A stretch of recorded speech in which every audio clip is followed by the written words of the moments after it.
Hi, my name is Amelia Dick, and I'm a student at the University of South Carolina, and today I'll be talking about the murder of Sonia Massey. According to NBC News, former Illinois Sheriff's Deputy on trial in Sonia Massey's death testifies about the shooting.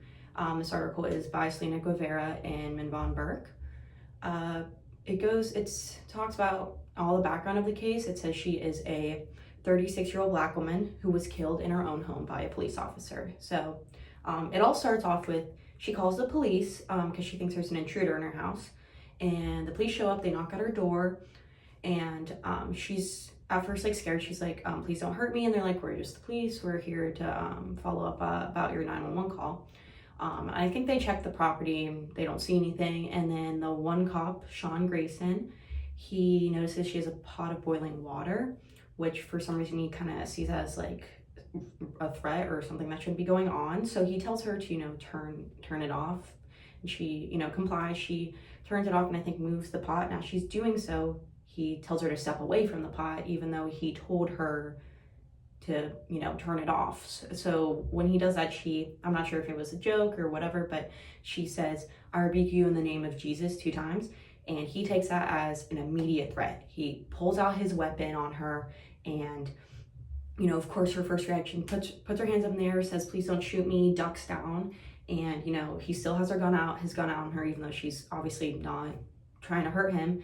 And she kind of stands up for a second, or kind of pokes her head up for a second. Right as she does that, he shoots her 3 times, and one of the shots was fatal and killed her instantly.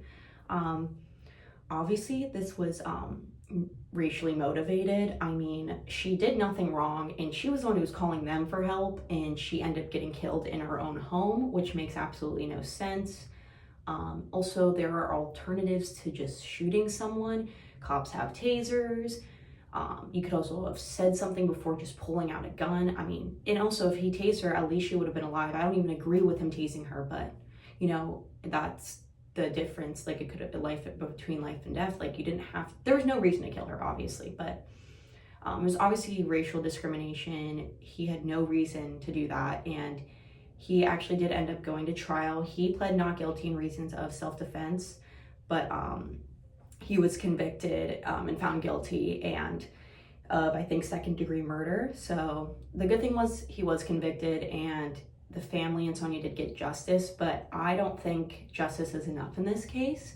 I think that the whole situation shouldn't have happened in the first place, and that is a serious problem that needs to be fixed, because that woman was completely innocent and should not have died. It's just a horrible story, and I just wanted to share about it today to bring awareness to it, and maybe for just to spread the word of it so more people can hear about it. But thank you for watching.